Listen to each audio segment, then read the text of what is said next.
Vivimos en un momento en el que la salud mental de los jóvenes está en crisis, presión social, exceso de información, incertidumbre constante. Aunque parezca un problema reciente, los filósofos helenísticos ya reflexionaban sobre cómo vivir con serenidad en tiempos difíciles.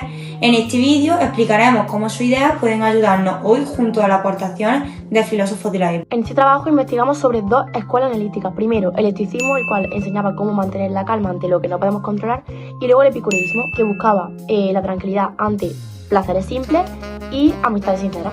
También estudiamos el papel de mujeres filósofas como Temista de Lampasco, una epicurea muy respetada incluso por Epicuro, o Hiparquia, una cínica que rompió con las normas de su tiempo. Sus ideas también influyeron en cómo entendemos la felicidad y la libertad.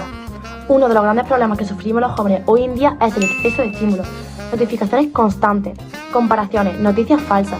Todo este ruido mental afecta muchísimo a nuestra salud emocional. El epicureísmo propone reducir estímulos dañinos y elegir actividades que traigan calma.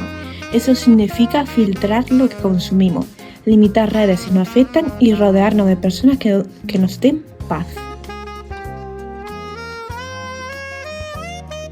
Aunque estemos muy conectados, muchas relaciones son superficiales. Eso hace que muchos jóvenes se sientan solos incluso cuando están rodeados de gente. Epicuro veía la amistad como una de las mayores fuentes de felicidad. Tener al lado un grupo pequeño pero sincero reduce la ansiedad, da seguridad emocional y crea un refugio contra el estrés. También sufrimos muchísimo por querer tenerlo todo claro, los estudios, el futuro, cómo debemos sentirnos. Esta presión de control absoluto nos genera muchísima ansiedad y muchísima frustración. El estoicismo enseña a centrar la energía solo en lo que podemos controlar, nuestra actitud, nuestras acciones. Cuando dejamos ir lo que no depende de nosotros, disminuye la frustración y aumenta la calma.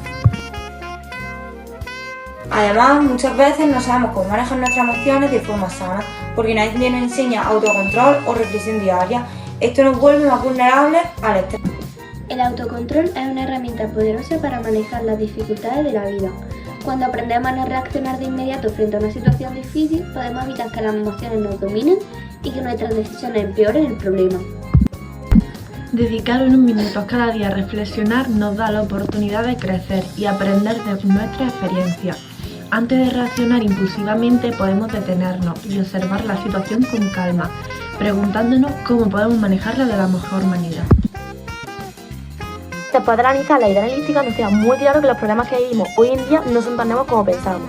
La frustración, miedo al futuro, la presión social, todo esto los filósofos lo vivían en aquel entonces, lo cual los filósofos buscan respuestas muy parecidas a las que necesitamos hoy en día. Tanto las escuelas como las mujeres filósofas que estudiamos entendían que la felicidad no depende de tenerlo todo controlado, sino de saber vivir bien con inteligencia emocional.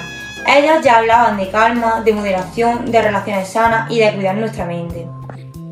Por ejemplo, Temista de Lampsaco fue parte del círculo de Epicuro, el jardín, y aunque era un contexto dominado por hombres, participaban activamente en debates y reflexiones filosóficas.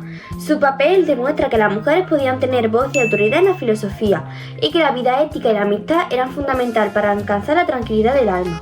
Por otro lado, Hipatia de Alejandría fue filósofa, matemática y astrónoma.